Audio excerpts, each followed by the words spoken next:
Welcome back to Breaking Up with Makayla Samountry. That's me, your host, and this is the podcast where we talk about breaking up, relationship advice, dating stories, and personal stories about some of the worst breakups, most embarrassing, or cringiest breakups of all time. So thank you for joining us today, and let's get started. Hello, and welcome back. Today is the 5th episode, I believe, of my podcast, Breaking Up. If you are new, Breaking Up is a podcast where I collectively just want to gather a lot of various experiences and dating stories, kind of to serve like a hub for advice and just like things that people have gone through in terms of dating and relationships and breakups. Overall, just any advice that I feel like my younger self could have benefited from. I know that we've had, I think, 2 guests so far. Oh, then this is definitely episode 6. Sorry, I have been pre-recording so many episodes in preparation to launch my podcast that after, recording and filming 4 or 5 episodes before even premiering my first one, it can get kind of confusing which episode is what and what order, but this is definitely episode number 6 if everything goes according to plan. Currently, I only have 1 episode live right now. I just premiered my podcast, so this is super exciting because as I'm recording, it feels like it's brand new in a sense where now like the world knows this big secret that I've been working on. But from my perspective, I have been hustling and grinding away at this for like 2 months. It's definitely been a learning process, but I feel like at this point I have really mastered my style of editing and how I like to prep for podcast episodes and how I record them. So it's coming along very nicely and I feel good with where I'm at. All of that being said, today's episode, as you could tell by the title, is going to be about my worst fights with one of my ex-boyfriends and toxic red flags that you should definitely keep an eye out for in relationships, because I didn't even realize that these were red flags, and looking back I just wish there was somebody there to save me. A couple just like house rules before we get started with today's episode is number 1, whatever platform you are currently listening on, please make sure that you are subscribed to my podcast or following it if you are on Spotify. And on Apple Podcasts, if you could take 20 seconds out of your day and leave me a review, 5-star rating. It's just a couple taps on your phone or a couple clicks on your laptop. It would really help a ton. I launched my podcast a few days ago, like I mentioned, and the first weekend I think I had like 2 or 3 reviews. So thank you so much if you have left me a review and have somehow supported my podcast as I am launching this new platform and project that I've been working on. It means a lot.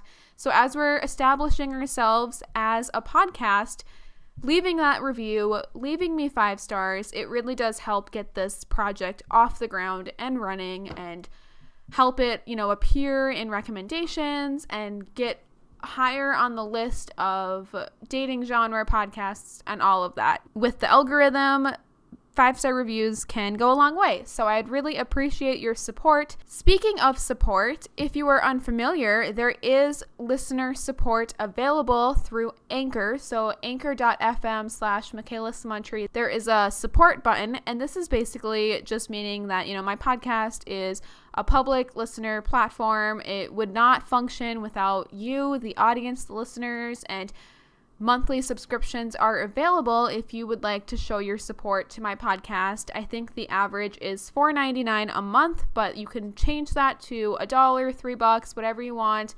Shout out to my first listener supporter who actually subscribed the day that my podcast came out. Thank you so much, Emma. You made my day. So again, if you want a shout out on my podcast, I can do that if you become a listener supporter.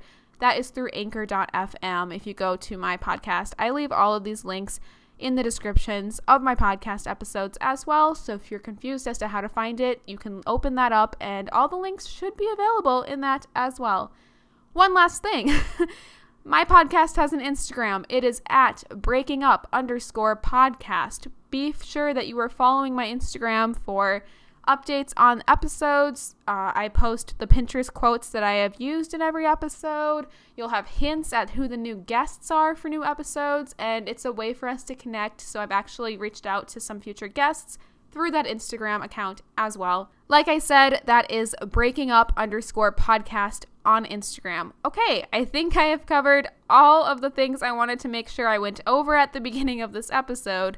So, getting into really the gist of what today's podcast episode is going to be about, like I said, I want to talk to you about some of the biggest fights that one of my ex-boyfriends and I have had. So, I debated whether or not to share these for a few weeks too, because the idea for today's episode actually stemmed from maybe a few months ago when one of these fights kind of just came up in conversation with my mom, and it's something that she had never heard of. You know, oddly enough, I think my mom said something like, "I really missed your ex-boyfriend, blah, blah, blah," and I decided to enlighten her by filling her in on some of the darker sides of our ex-relationship that she never saw, because as the parent, she really only saw the holidays and the anniversaries, what I chose to post online, what I chose to tell her about, and whenever my ex came over, which wasn't frequently, but when he did, obviously we were on our best behavior, and she only saw the gifts that he got me, the roses, all of that. She never saw this other side that really was a big part of that whole relationship. So I finally was just like, yeah, you wouldn't miss him so much if you knew that this happened. And I told her something that is going to be the first story that I share with you guys today, and she was just floored. Like, wow, I'm so glad that you got out of that relationship. And she even said, if that ever happens to you again, run. So this really just made me realize that in the moment when this fight was going on, I had no idea what such a big red flag that was. And to have my mother kind of give me that advice, even though it was 2 years later, I decided that I need to share these stories, these times that we fought, because maybe there is somebody out there who was just like me not too long ago and was living it, was dealing with these toxic fights and manipulating behaviors and didn't really even realize that. And maybe this could help you. So if you somehow relate to any of these stories or can identify with them, they're red flags, they're toxic. I have been both the manipulator and the person manipulated. Sorry, I did have a glass of wine. I'll try not to slur too many words as I record this. I don't want to give myself the full benefit of the doubt by saying, oh, I was so young, but it is a factor. We started dating when I was 21, and we dated until I was just about 23. Looking back, yes, I am only 24 and a half now, but I can still realize that for early 20s, like, man, 21 is very, very young. So this was my first serious relationship. So I didn't have a lot of experience or advice really to ground me on these situations. I had to fully just live them to realize that they were either mistakes or learning experiences, red flags, toxic situations, all of the above. And now that I've learned it, I want to share what I've learned with you. So before we get into it, I'm going to take a quick break. Let's hear from our sponsors, and we'll be right back. In case you didn't know, this podcast officially has merch. If you like the Breaking Up podcast logo, then you'll love the hoodies, t-shirts, phone cases, mugs, socks, like you name it, that we have available for purchase. I felt super inspired by my creation of the logo with the hand squeezing the heart that I wanted to make some collections of merchandise, so definitely check it out. I tried really hard to design something for everyone, so there are a lot of options, colors, sizes, styles. We have pastels. We have an After Dark collection of just all black with white text and logo for more of a minimalistic or emo vibe, which I love. Some have the logo printed small and subtle, and other pieces have it in the middle. I just really tried to find something that anyone and everyone could enjoy. Definitely check it out and see it for yourself. You can shop the Breaking Up merchandise at teespring.com/store/Makayla-Samountry. Or I know it's a lot easier to just click a link, so that will be in the podcast description as well. You can also find it on my YouTube channel as well, and even on the podcast's Instagram at breakingup_podcast in the description of that account. I have a coupon code for you listeners too, so if you use the code BREAKINGUP in all caps, you'll receive 15% off of your total purchase. This is another great way to show your support of the podcast. Even if you just give it a glance, I'd really appreciate it, so go check out my merch. This podcast wouldn't be made possible without listeners like you. And if you want to get more involved to help support the show, you can go to anchor.fm/makaylasamountry and click the support button. It only takes a couple seconds, but your donation can really help sustain the future of this podcast. So if you want to support the show and get more involved, consider becoming a listener supporter today. And we're back. Okay, to jump right into the first story, this is the story that I told my mom, and it's the one that I wanted to start with because I think even though this wasn't our first fight that we had, it was one of our first bigger fights where I was like, dang, this is bad. So at this point, we have been dating for, I think, a year and a half, just to like set the stage around the fight. And I started to work nights. So if you listen to my other podcast episode, I think I titled it How I Forced My Ex to Break Up With Me. Highly recommend, because this story kind of goes hand in hand with that episode. So this was just about a year into dating, and I should mention that my ex and I became super serious very fast. You know, like I love yous, promises of marriage, engagement rings, all of the above like happened very, very quickly.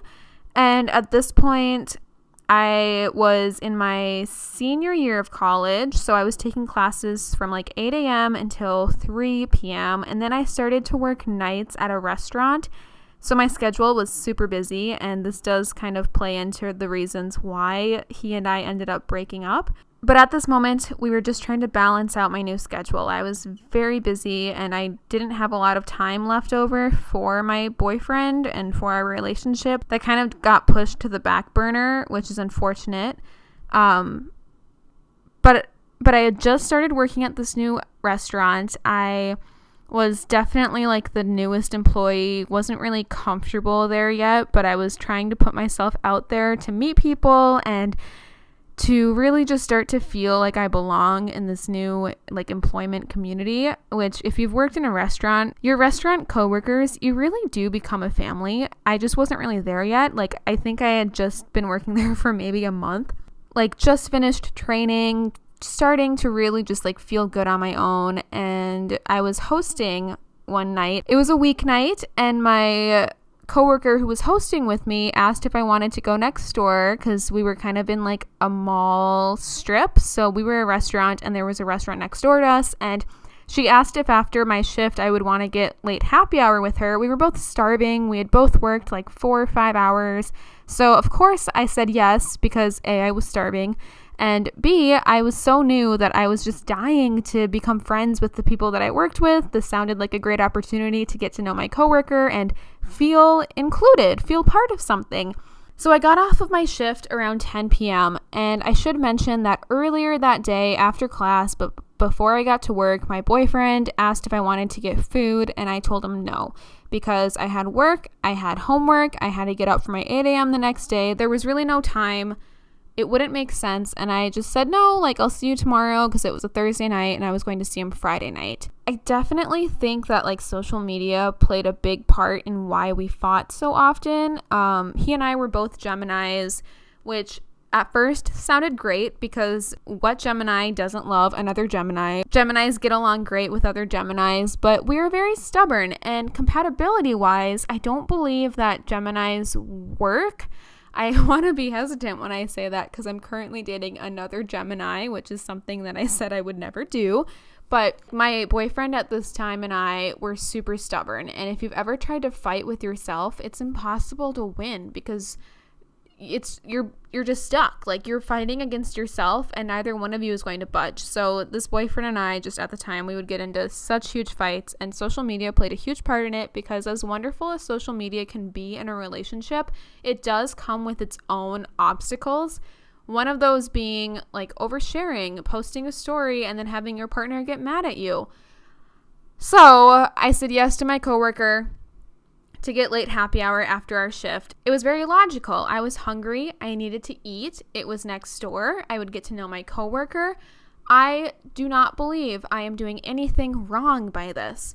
So my coworker and I go next door. We order some late happy hour. I got sushi and wine. It was amazing, and it looked beautiful because it was a pretty nice restaurant. So I posted a story to my Snap story of my sushi and wine, and not even a minute later, my ex is texting me like crazy. Well, he's not my ex yet, but my ex now, boyfriend at the time, texting me like crazy, being like, what the hell? What are you doing? Where are you? Calling me like crazy, and he's furious. Like, I can't believe that you would do this to me type of mad.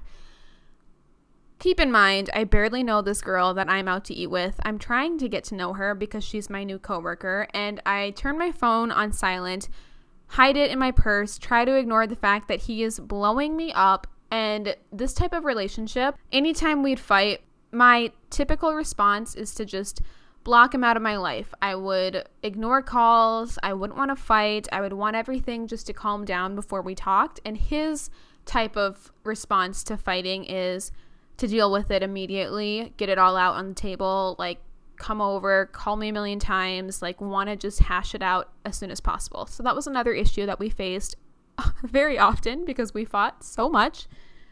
But yeah, so he was blowing me up, calling me on repeat, and I just turned my phone on silent, stuck it in my purse, and tried to have a nice dinner, getting to know my new coworker, but also realizing that I was in major SHIT as soon as I got home with my boyfriend. After dinner, my coworker typically would take the bus home, and I didn't want her to ride the bus when it was like 11:30 at night, and she lived so far away. So I offered to drive her. She lived about 30 minutes away, which was fine. I drove her home, dropped her off, but once I dropped her off, I realized that I was 30 minutes away from home in a place that I had never been. Granted, my phone has been turned off this entire time because my ex was calling me so much, and I realized I needed to turn my phone on to figure out how to get home, to use the maps, GPS, or whatever. I turned on my phone because I think it was on airplane mode or just like completely off. I don't remember exactly, but I turned off the cell service so that he couldn't continue to call me. As soon as I turned it back on, he saw that all of his green messages went to blue and sent. So he started calling me again. I couldn't even look at the GPS map on the highway because all I kept seeing was his phone call coming in.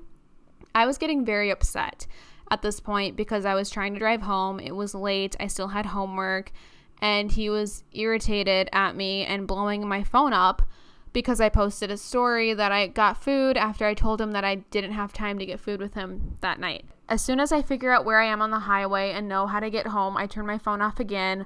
I get back home. I was still living with my parents at this time, and they live kind of like on a curvy street, and up the curved road I could see this parked car in the street, which was kind of unusual for where my parents live because you know your area, you know where you live, you get used to what cars are around and who owns what car, and this car was not supposed to be there. So I pull into their driveway. It's like 12:30, 1 a.m. at this point, and I just know that is his car. As soon as I pull in, those cars' headlights turn on and the car slowly creeps up to my house. It is late. It is cold. I still have homework to do. I have to shower. I have class in the morning.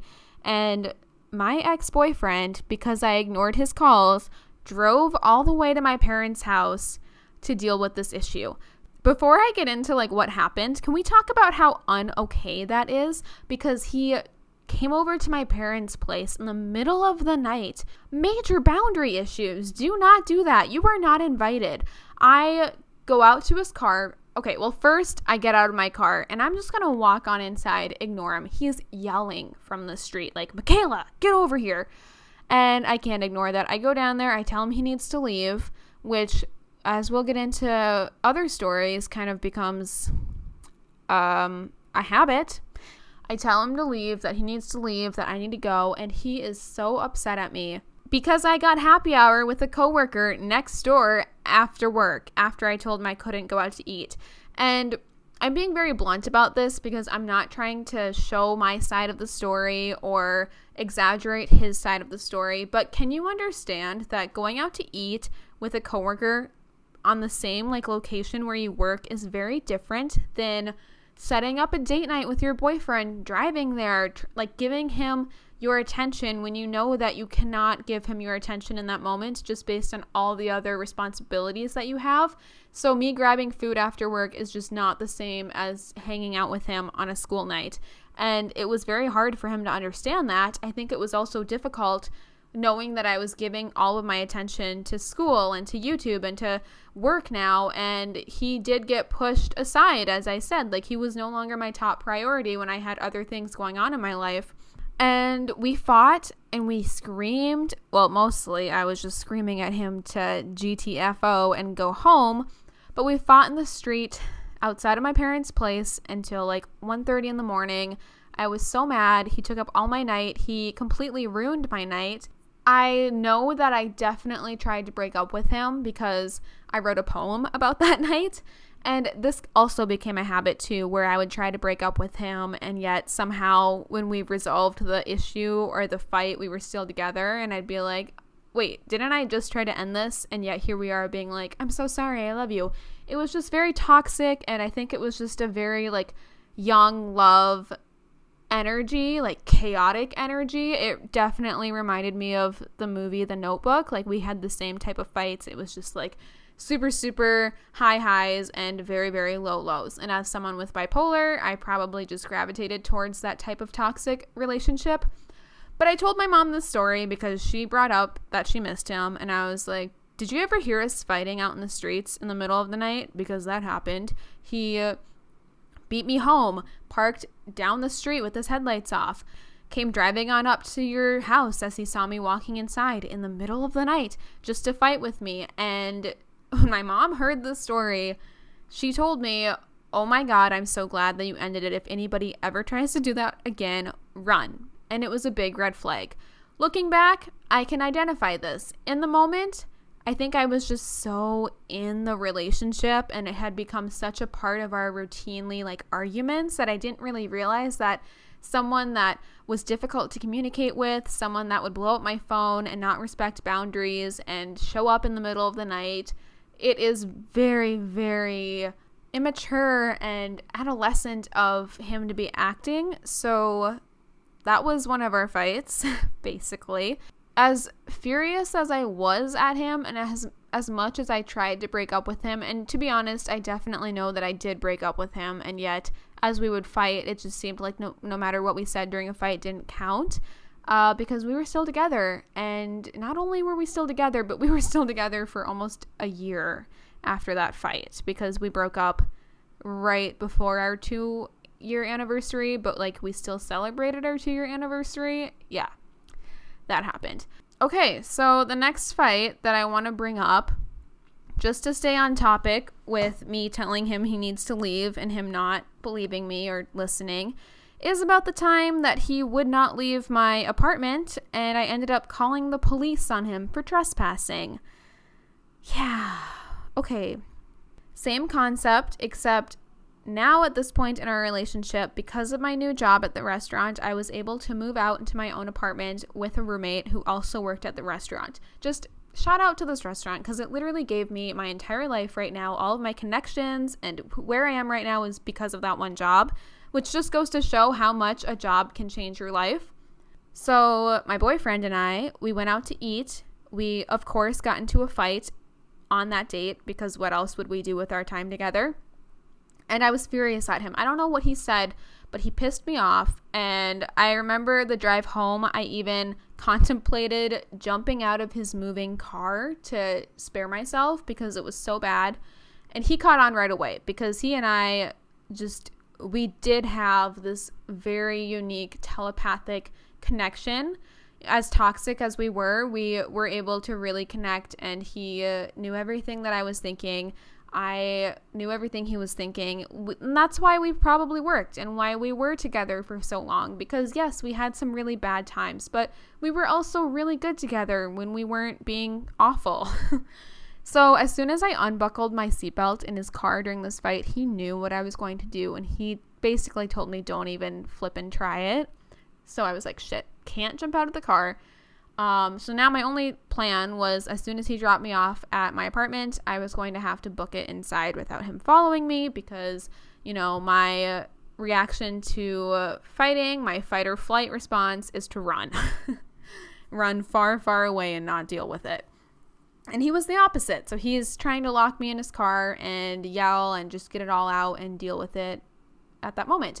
I wish I could remember exactly what we were fighting about, but that just really does summarize our whole relationship, because we fought so often that God only knows what we decided to fight over. And I should keep it real with you guys and say that I was also a very sensitive girlfriend. I've gotten a lot better at this point in my life, but back then I would cry and I would get what I want. So that's what I mean when I said earlier that, I have both manipulated him and have been manipulated. I think we were both enablers in this situation, but I definitely knew how to get my way. And sometimes if he didn't give me that, it might just have led to a fight. So who really knows what we were fighting over? Obviously it did not matter, but it led to this huge response.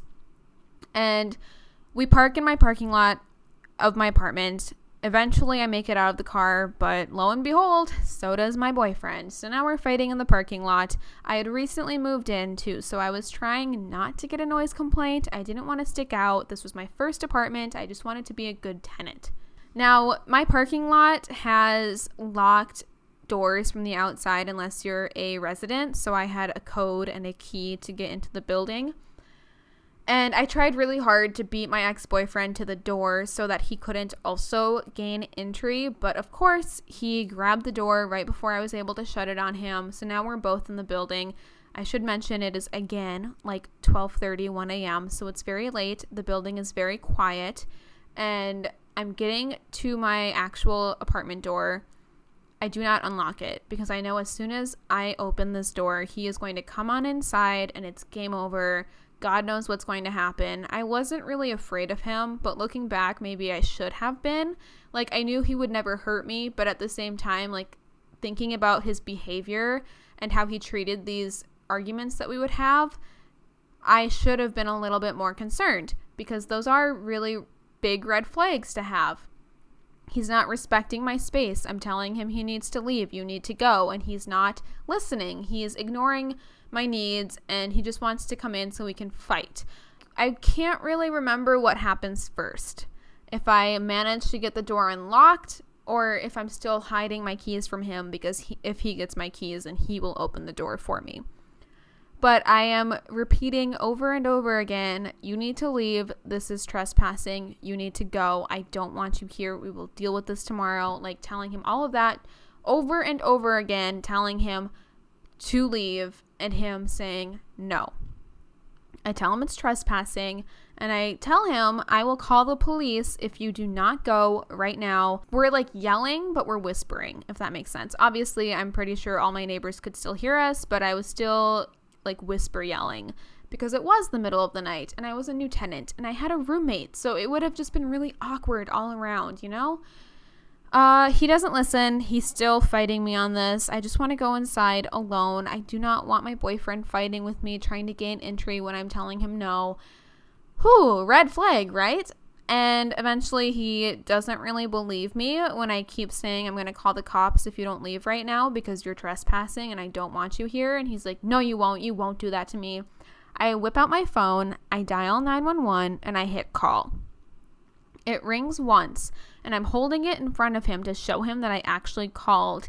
And big mistake, because I hold it out in front of him, and he bats my hand, grabs my phone, hangs up the call, and takes my phone from me, hides it in his pocket, so I can't even get my phone. He will not give me my phone back. I tried to call literally 911, and he took it away from me and hid it and got pissed at me even more that I had tried to do that.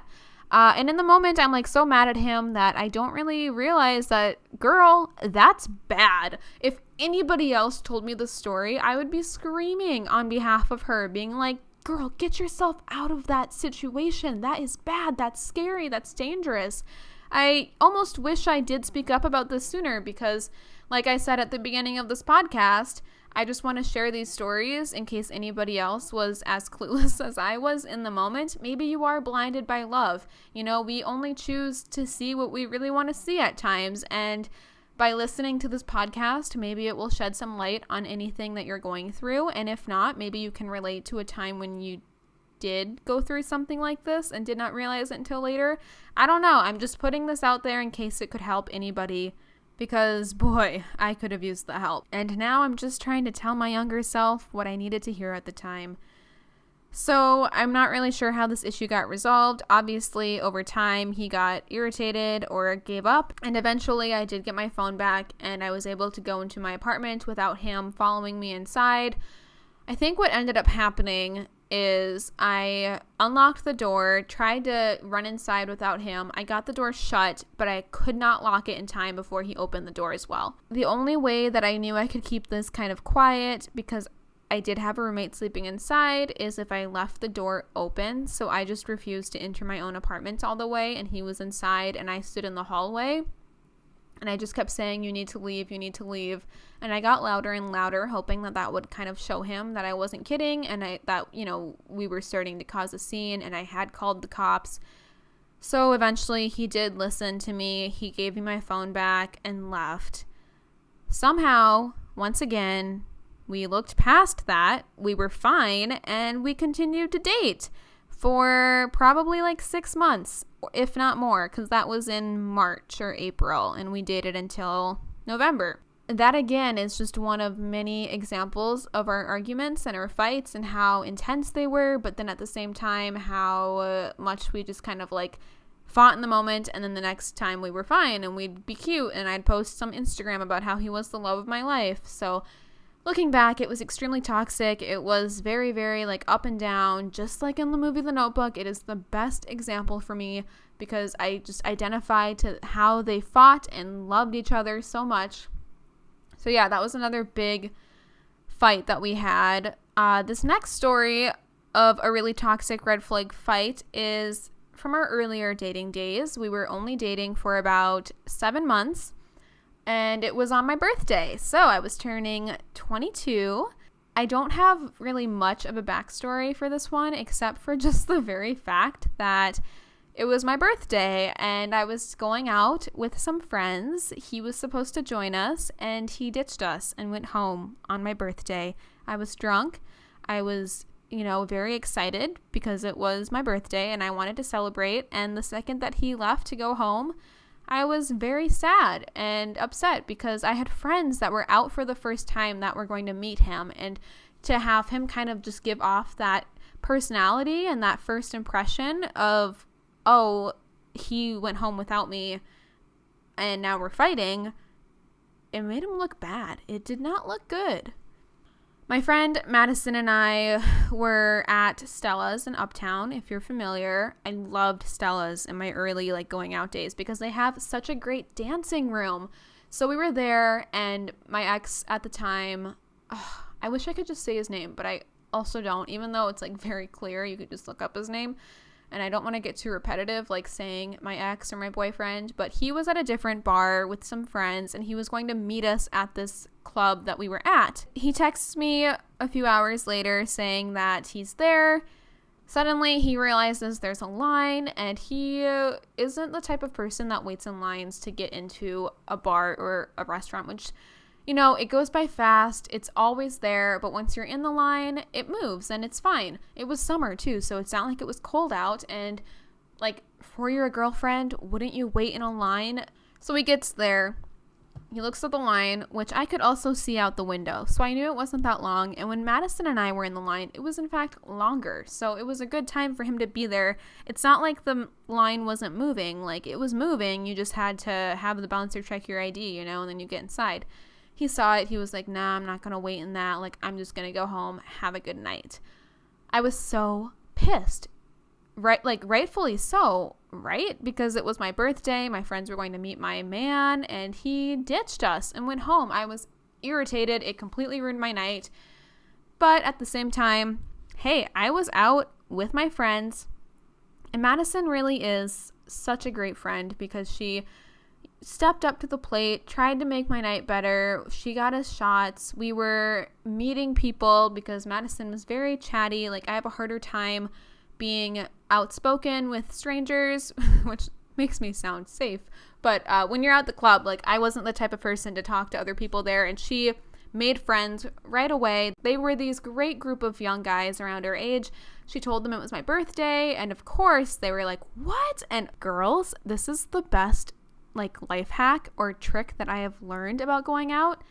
All you need to do is tell people it's your birthday and they want to like throw drinks at you. Like earlier this night, Madison and I ran into some like friends of a friend who knew us through our high school, and Madison even said like, yeah, it's her birthday, we're out. This guy handed us $15 and was like, oh my God, go get yourself a drink. I'll wait here because the bar was busy. Madison and I bought ourselves drinks with his cash and just left, which is bad, but like, life hack, if you want to get free drinks, tell guys at the club that it's your birthday and they'll try to treat you. Okay, so she befriended these great group of guys, told them it was my birthday. They were like, oh my God, happy birthday, let's buy drinks. They bought shots, they bought mixers. It was amazing. So they were really cool. They were really nice. I still follow them all on Instagram. So it really is like a blessing in disguise with my boyfriend ditching me that night. And I still enjoyed my birthday, even though in the back of my mind, I had wished he was there to celebrate it with me. I did want to mention that I'm not really proud of myself for this, but I am proud of myself for the later on decision, because this was kind of like a fine line. The guys that we met obviously were young singles, and they were fun and they were cute, and I started to vibe with one of them really well. I didn't push any boundaries because I was still dating my ex, and I am not the type to do that, but he eventually did ask me out and I said yes. I told him that I was probably going to break up with my boyfriend at the time because we were fighting and I was mad at him for the whole birthday fiasco, and that in the meantime he and I can just get dinner, quote unquote, as friends, just to get to know him. Later on, I hashed things out with my boyfriend and ended up ghosting the guy that wanted to take me out, and I just felt kind of icky on the inside for doing this, but I wanted to just be completely transparent with you about the situation, because that's just the toxic kind of like relationship that I was in, and it was not like it was leading me to do things like that or act a certain way, because I am in control of how I respond to everything in life, but it put me in a place where I wasn't like valuing my partner, where I wasn't seeing the wholeness of our relationship, and that's not good. Like, my response and actions themselves should be a red flag for like, hold up, something isn't right if you think it's okay to do this. Obviously, I did not cheat. I did not go through with that date, but just my behavior, it was a kind of like a blurred line there. So later on the night of my birthday, after Madison and I went out, all my stuff was at my boyfriend's house. He lived close to the bar. It was my birthday. I was going to go sleep over at his place, and he went to bed without me. I was so pissed. Madison and I are in her car outside of my ex-boyfriend's house, and she's just kind of telling me, like, I mean, if he's making you feel this way, I don't think this is a good idea. Like, you shouldn't be with someone that upsets you.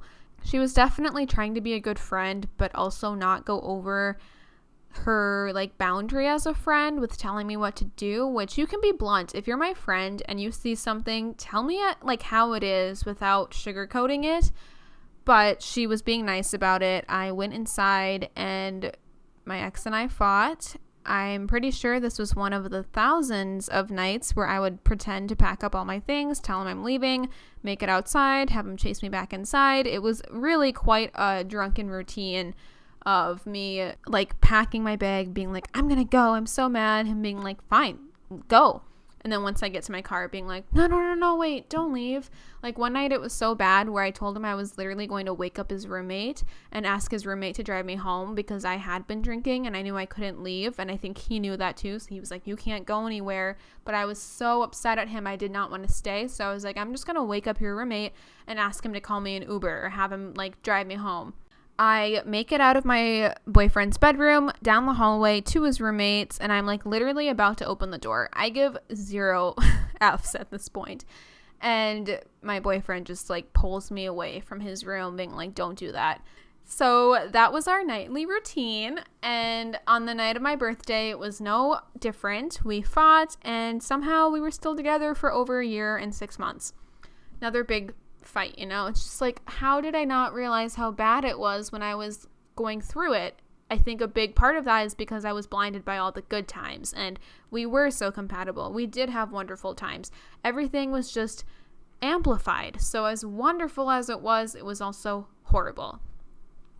The next big fight that I want to talk about is one of the last really big fights I think that we had. Obviously, we had like huge fights towards the end, but this was like the last really big one that I think was a major turning point in our relationship, and it was something that kind of, it still sticks with me today, and I don't know if I have regrets about it, but I do feel really bad about what I ended up doing. So this fight comes to you live from Myrtle Beach 2018. If you remember that travel vlog that I posted, I mentioned in that video that we had a fight on the beach, worked everything out, and that we were okay, but I kind of talk about it more because I want my vlogs to remain authentic.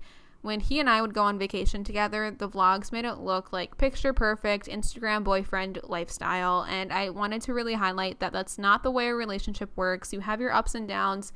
Granted, I was in a very toxic relationship, so I probably shouldn't have been in that position to be giving relationship advice, but who was I to know? It was my first serious adult relationship, so I was learning as I was experiencing it in real time.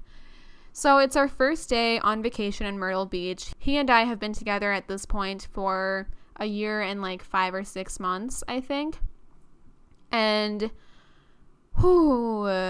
I don't even know where to start with this story. I think there's a big like backstory I need to give almost, but I don't want to like talk too much about that because it's not like as juicy. Basically, it's like our first full day in Myrtle Beach where we like woke up in the hotel and had all day to just do whatever. We didn't have a lot in our suite, so I wanted to buy like water and beer and food, and we forgot to buy sunblock and stuff like that. So I was going to shower and get ready, which takes me about an hour, which sounds long, but girl, if you got a shower and you have long hair, you have to shave, you have to shampoo, condition, like it's a lot. And then I used to still wear makeup at this time in my life too, so I had to like put makeup on and all of that. But I also knew that I wanted to eat and we needed water for the beach. We didn't have any sunblock, so we had just watched a movie too, and I forget what movie we watched the night before when we got there, but it was something like very, very stereotypical about how like men hunt and all like stay in prep or whatever. So we made some joke about that where it was like, okay, I'll get ready and you can go hunt and gather what we need. So I had Google mapped the closest drugstores or places that would have these necessities, and I just gave him a very short list. We needed water, beer, fruit, and sunblock. Maybe some towels. We had some hotel towels, but we didn't bring any like beach towels or anything like that. So I send him off and I hop into the shower. I get ready. He comes back about 40 minutes later, and out of those 4 things, he brought back beer, no water, no fruit, and tanning oil. So we had nothing to protect ourselves from the sun. We had nothing to hydrate with. I was upset, but I was mostly hangry because I'm the type of person that really needs to eat breakfast. Otherwise, my day does not start. If I get up at like 12:30 or 1 p.m., which happened today, but I also worked a 15-hour like shift yesterday for something, so I needed to catch up. Anyway, I will have breakfast at 2 in the afternoon, at 4 p.m. if it gets that late, if I had not eaten yet that day. Like, I need to have breakfast to start. He knows this about me. All I did was ask for some fruit. I thought that would be a very good beachy breakfast to have down at the shore. So when I realized that he did not provide, something like internally really got to me where it hit me like, oh my God, he isn't providing. He can't provide. What happens when like we have a family? Is he going to be able to provide? Can I send him out to get what I need when I can't get there? Can I count on him? And it just spiraled. So I was thinking about all of those thoughts. I had not eaten yet, so I was literally a monster. And it was okay. Like, I think I just tried to like really brush it under the surface or under the rug and ignore what had just happened. We go down to the beach. we don't have sunblock. This was our first big mistake. If I could insert the photos of us after this day, I would. But we were beet red. So burnt. I'm pretty dark skinned as it is, but I had never been so sunburned, and it was something that typically never happened to me in Northern America where I'm from. So being down more in like the southern coast and getting sunburned, it was shocking. It was painful. My cat is stuck in the blinds right now. Get out of there. Get out. Marnie. This is a really professional studio that I'm recording in. As you can tell, it's covered in cats and they are loud. Get down. Anyway, as you could probably guess by now, my tactic when I am mad at him is to give him the silent treatment. I just will not talk because I'm pissed. Like I said, I've gotten better at this. I feel like I'm trying really hard to be more communicative, and I'm no longer in a toxic, unhealthy relationship, which makes a big difference. But when I was pissed and wouldn't speak to him because I was mad, he would act the same way. And this is what I mean when I say that you can't fight with yourself because you will get nowhere. We were both giving each other the silent treatment. We acted like that for hours on the beach, would not speak. I was upset. And it sounds silly now, but in the moment, like it was so much like pent up anger that it was a bigger deal, especially when you are hungry and dehydrated and burning on the beach. I just didn't have any of my needs met. So even though it sounds silly to be like, he just went out and didn't get you what you needed and it led to this huge fight, in the moment it was just, I was mad at him. We didn't deal with it. I didn't talk about it. We just continued to go to the beach. I wasn't getting anything that I needed out of the day. I needed water. I needed food. I needed sunblock, and he didn't provide anything. So I was mad because in my head it was like, I literally gave you one job and you went to the liquor store. So it was irritating.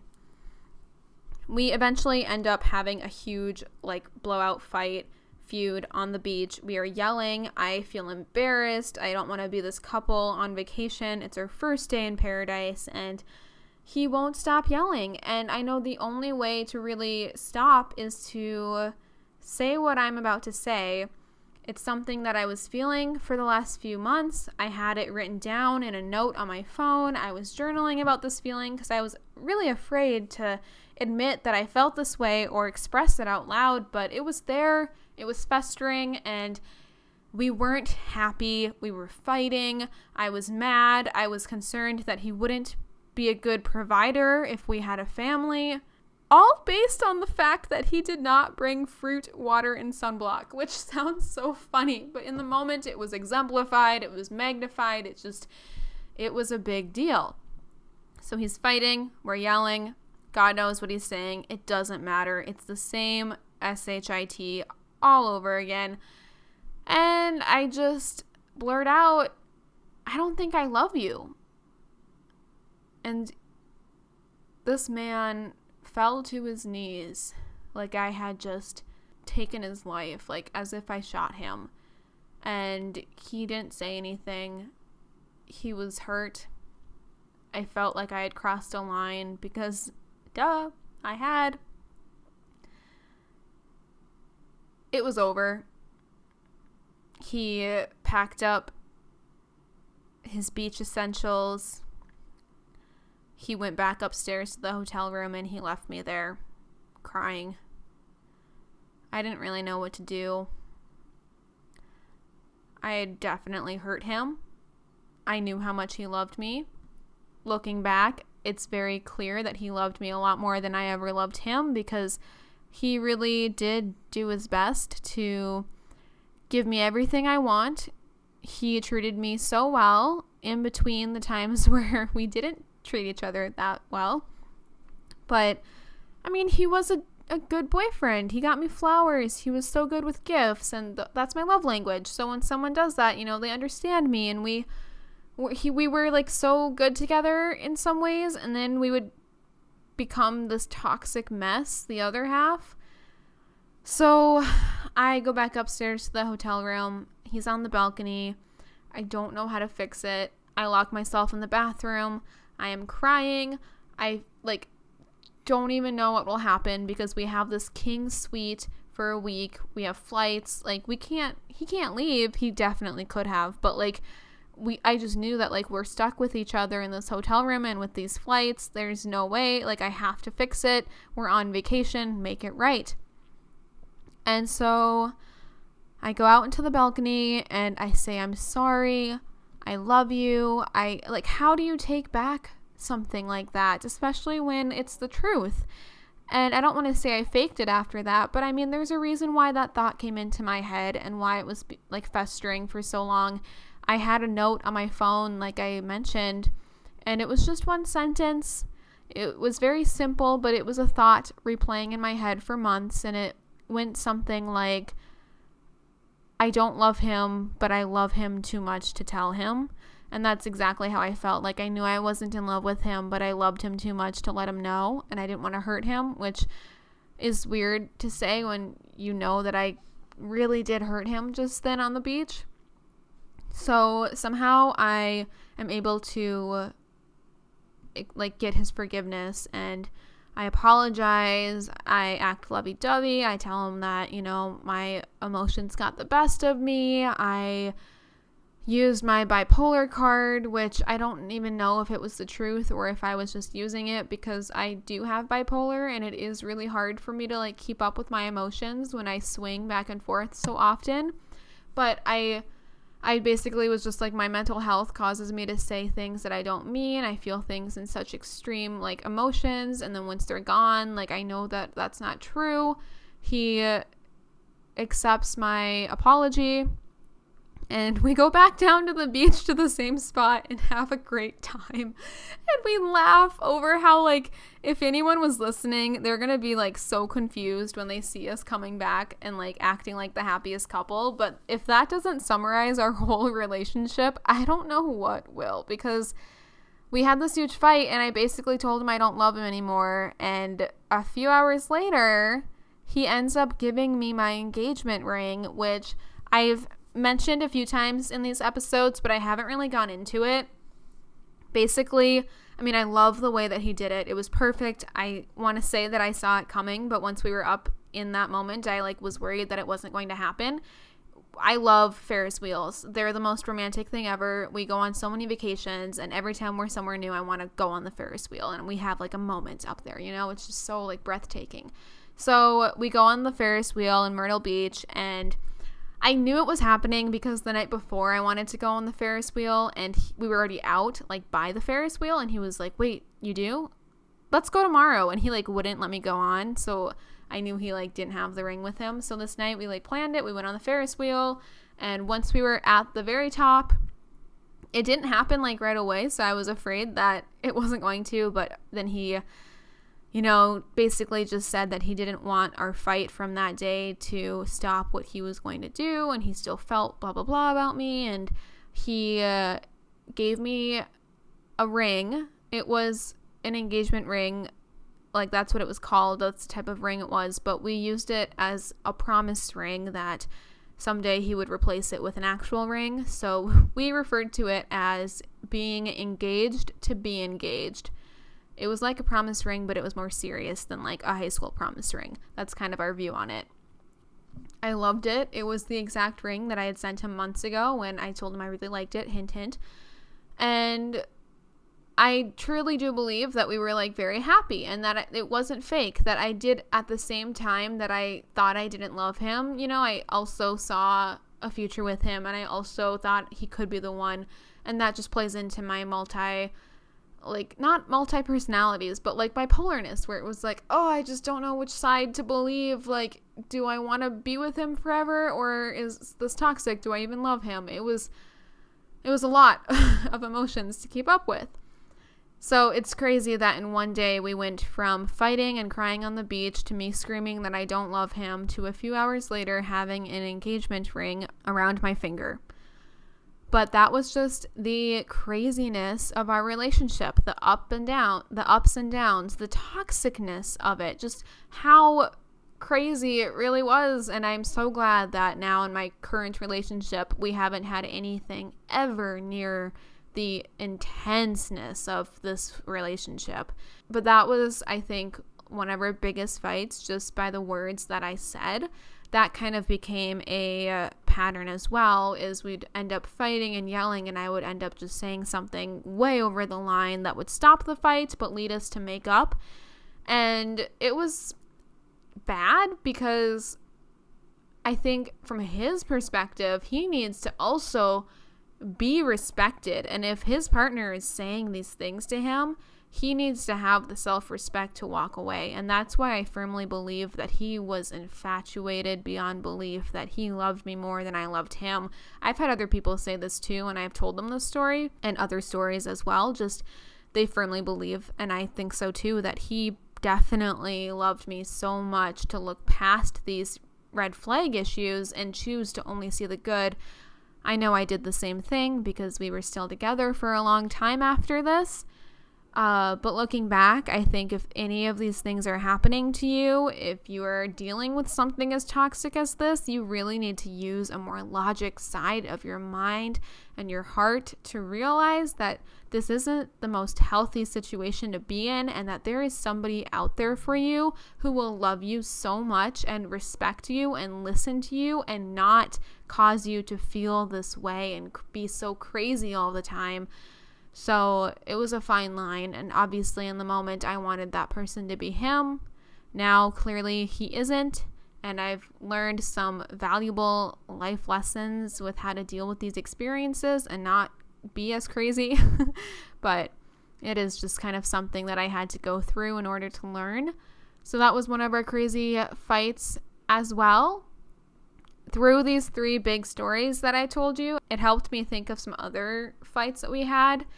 So some smaller ones that come to mind, kind of on the same topic of like not giving him enough time when my life was so busy in school. Very similar situation to the first story. I had class at 11 and then another class at 2:30, and there was about like an hour in between my classes. He, for some reason, didn't have work this day. He worked a very typical like 9-to-5 job. Some days he worked evenings, some days he just randomly had off. So either he worked an evening or he had it off. Early in the morning, he asked if I wanted to get lunch in between my classes. Usually I use that hour in between to sit either like in a hallway of some scholar building or in a library and just get some work done, or even like go to the classroom early and just go on my phone for a bit. It was like a lot of time. Oh my God, my cat, get down. It was like a lot of time, but at the same time, an hour goes by so quickly. It really wasn't enough time to find a new parking spot, commute somewhere, see my boyfriend, eat lunch, spend the money, drive back, and go to class. It would really mess up my day and my structure. Like, you get into a routine, and my college routine included that hour break, and I couldn't justify leaving. So I told him no because I didn't have enough time before my next class. Like, I just can't. However, on that day, I did end up getting coffee before my morning class with a friend who was in town. So my friend and I got coffee very close to campus at like 9 in the morning before my 11 a.m. class, which was fine. And it was a very last minute decision, so my boyfriend didn't know about this, which I shouldn't even really have to tell him everything. Like, again, toxic, red flag, not good.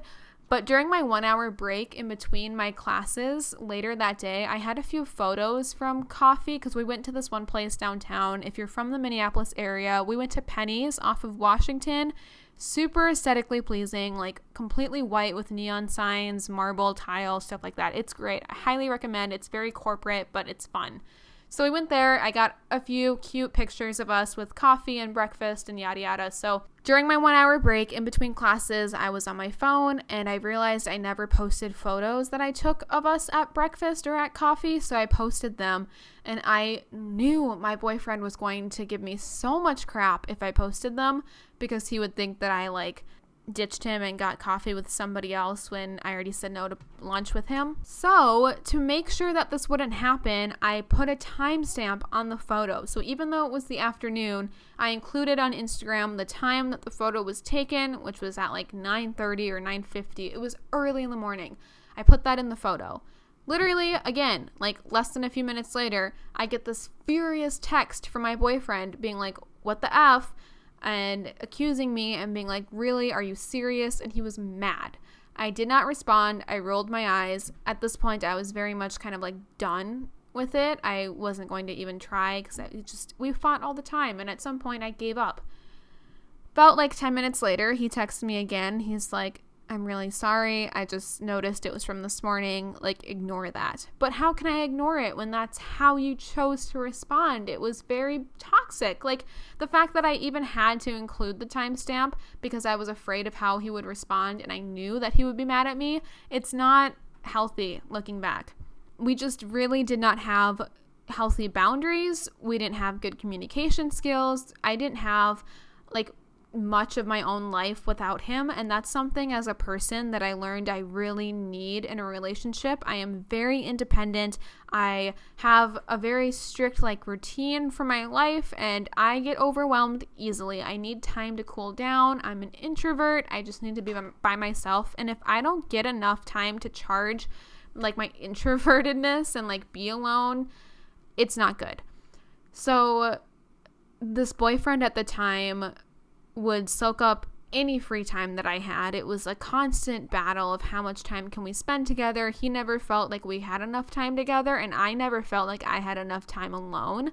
So it was very, very, my needs just weren't being met, and it's something I had to realize throughout that relationship. Like now with my current relationship, I can tell my boyfriend now, like, I need time alone. Like tonight I'm just going to go home by myself because I need self-care time. I just need to, recharge. Of course, now my current boyfriend and I, we live basically in the same place. So he's one apartment over. So it's a lot more convenient when we decide to do that. But still, I've realized now that I need time alone to recharge and really just nurture myself. So I make sure that I take care of her and I give her that self-care time by herself. But at the time with my ex-boyfriend, I was giving everything I could to him in our relationship because I felt like I needed to, that I was drowning on the inside. I was losing my identity and not realizing who I was. I wasn't taking care of me, and that really hurt me in the long run.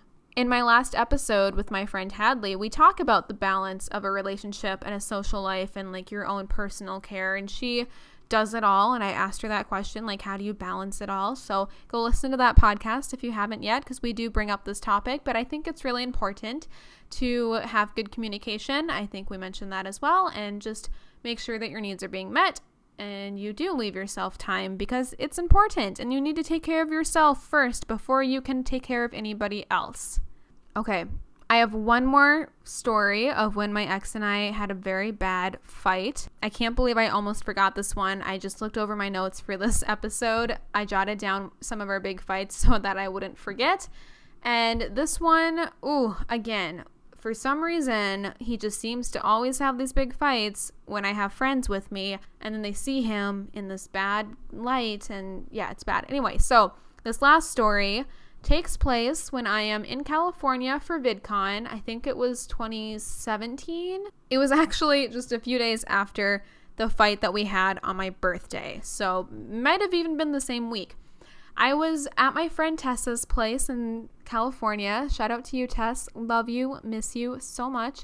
And I had one day to spend with her. She picked me up after VidCon, and I spent like that day and that night with her. Then the next day she brought me to LAX and I went back home. So as great of a friend that Tessa is, and I love her dearly, we don't get a lot of time together. This was probably like the one day out of the entire year and the second day of our entire lives that we really got to be with each other and have fun. And I was so exhausted from the convention VidCon that I was just at that when she asked how I wanted to spend that day together, I told her, like, let's just have a relaxing day. She had a pool, so I wanted to have like a pool day. We can get a bottle of wine, watch the new season of Orange is the New Black. The good old days when summer meant a new OITNB season. RIP. Anyway, so I just wanted a really relaxing day. She and I are out by the pool, having a beer, having a great time. We take some photos, and since this trip was focused on social media with VidCon and YouTube and all of that, I had been posting a ton. The 2-hour difference made a really big impact on my boyfriend and I when we were communicating this week, because during the day, like I was at the convention center, I didn't have good service, I was posting photos, but he was at work, so we couldn't talk. And then once I got back to my hotel room, even though it was like 9 to 11 p.m. California time, it was sometimes like past midnight, 1 a.m., 2 a.m. back at home where he was sleeping. So I'd sent him like one mass text at the end telling him like how my day was, and he would respond in the morning.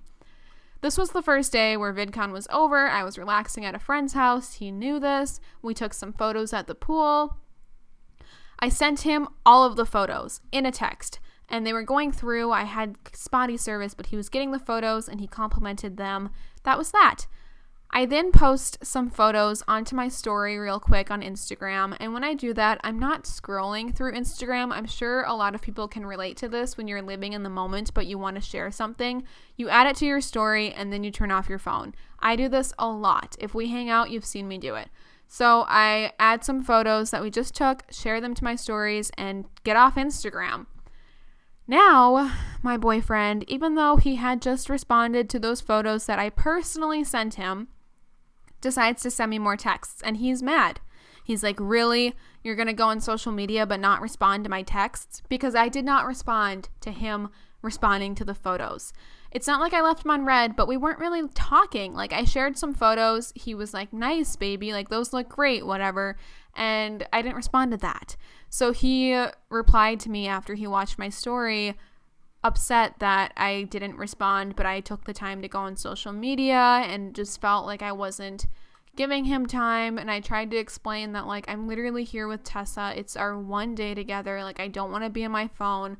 But by engaging in this argument, I ended up spending most of that day on my phone fighting with my boyfriend, which hurt me and made me feel like a terrible friend because I wanted to spend that day with Tessa and I was ignoring her and choosing to text. It was awful. I kept apologizing and I tried really hard to not be on it. She acted like she didn't care, but you know, it is a mistake and I wish that I didn't engage in that argument. I wish that I spent more time focusing on where I was because I miss her and I don't know yet the next time I'll see Tessa. I'm not sure like how much I shared with Tessa in that moment, but she knew we were fighting and I expressed to her my frustration. So again, it is just one of many friends that was seeing this boyfriend in a bad light and politely probably telling me to dump his ass. So it's not good. Like, it's so ridiculous to me now too, realizing all of this, because in this new relationship that I'm in, I mean, I know that you cannot compare relationships, but it would just be so weird if he or me acted like this in response. And like, my boyfriend now doesn't even have Instagram or Snapchat, so the whole concept of getting mad at me for what I post isn't even a worry because he doesn't have social media. It's actually really nice. Highly recommend. So it is more genuine. And when we do talk about our day, we have more to say because we weren't seeing it all day on each other's stories. But I mentioned this at the beginning of the episode where, as great as social media is, it has led to a lot of more opportunities to get into fights with my ex-boyfriend because so many of them have stemmed from what I post on my story or what he sees or me ignoring his calls. Like, the amount of times that I had blocked him when we were dating because of how we would fight, it was endless and it was bad. It was toxic. I kept a lot of our issues swept under the rug. I did not express what we were going through to many people, especially my parents, specifically my mother. But looking back, it's like, I wonder if I told her more, if she would have just given me the advice that I needed, because now when he was my ex and she brought up the whole like, oh, I miss him. And I'm like, no, you don't. And I finally opened up and told her just a very small sliver of the real truth behind that relationship. She immediately told me to run and never date someone like that again. So maybe I should have like been more open with her about these issues. She could have given me some advice maybe, but that's just another thing that I had to learn as I experienced it firsthand. So now here I am on my podcast sharing some of our worst fights and toxic like red flag warnings that I went through, because I'm hoping, fingers crossed, that if you identify with any of these stories, that you hear me when I say that you don't have to be in a relationship like this, and that is not what love looks like. It might be like what infatuation looks like. It could be a really toxic, like younger relationship. But if you are serious, and if this is somebody that you want to call your partner for a lifetime, either, communicate and work on that, or maybe you need to end it. And that is blunt, but that is something that I needed to hear when I was younger. I always assumed that, like, yes, we fought, but we'll just go to counseling and be fine. But you really should not have that mindset on it. Like, now it's like counseling and like therapy, as wonderful as it is, and I do support it and recommend it, do not look at that as an answer when something else isn't working, because it might just mean that whatever you're going through is not meant for you and that you need to like end it for your happiness.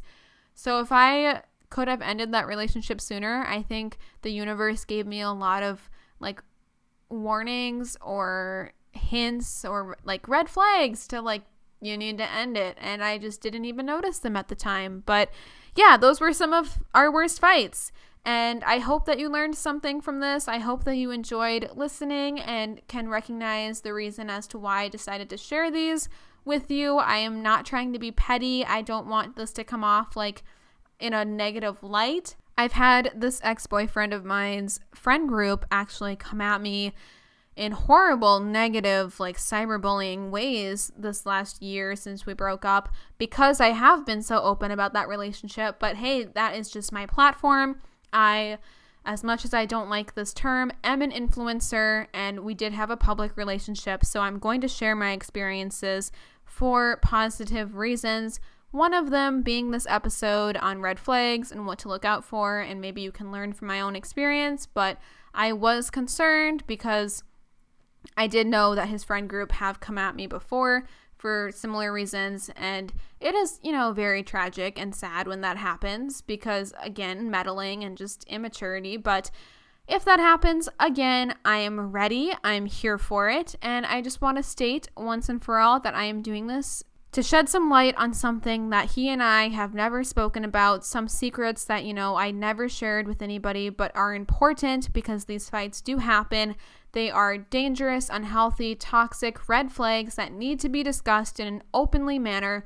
So if anybody has gone through something like this, you are not alone. It is probably very common, as awful as that is, and I want to shed some light on this issue and these stories just to really say that it is toxic. Not to sound redundant, because I'm sure I've said this so many times by now, but I didn't recognize it at the time, and I need to be able to recognize it to share my experience, to shed some light on this, to share my truth and my story, to hopefully help somebody out there, and that is exactly what this episode is trying to do. So last but not least, I just want to thank my current boyfriend, Tyler, for being so amazing and supportive and never giving me any issue time like this at all. If anything, it has been the most mature, wonderful relationship that I have been in so far. So it means the world to have someone like that to call my partner. So thank you, Tyler. And thank you for listening. Like always, I end every episode with a quote that has to do with what we talked about. We talked about a lot in tonight's episode. So today's quote I found on Pinterest, as always. I probably always will. But it's from Cindy Cherie, and it reads, "When all you know is fight or flight, red flags and butterflies all feel the same," which I found to be so fitting because I mentioned literally that entire quote, this entire episode, from fight or flight to red flags and even butterflies. Like, I just feel really connected to this quote because in the moment I definitely felt those butterflies and have probably mislabeled the red flags as love and butterflies, because as she states here, they all feel the same when all you know is fight or flight. And I acted in a very flighty way where I would just run away and he would stay and fight. But it's not that black and white. There is a lot of gray area. There's a lot of communication and strong foundation to go over, and you need to have strong boundaries and conversations that might be tricky to have in the moment but will benefit you later on. So yeah, with the right boundaries and conversations, I think you can work past this. But like she says, when all you know is fight or flight, red flags and butterflies all feel the same. To end this episode, right after that quote on a recommended photo, it says, "What do boundaries feel like?" And I just want to quickly share these with you since it is also on topic. But what do boundaries feel like? It is not my job to fix others. It is okay if others get angry. It is okay to say no. It is not my job to take responsibility for others. I don't have to anticipate the needs of others. It is my job to make me happy. Nobody has to agree with me. I have a right to my own feelings, and I am enough. So remember that. Carry those with you this week. I thank you all for listening. Please leave a review and make sure you're subscribed. But with all of that being said, have a wonderful week, and I will see you next Thursday. Bye. If you want to get involved, have feedback, or perhaps your own story you'd like to share, please email me at breakingupwithmakayla@gmail.com, or you can reach out to any of my social media and send me a DM. I'm always looking for future guests, so if you want to save your story for an episode to guest star on, be sure to mention that in your message as well. Don't forget to leave 5 stars, subscribe, and have a nice day.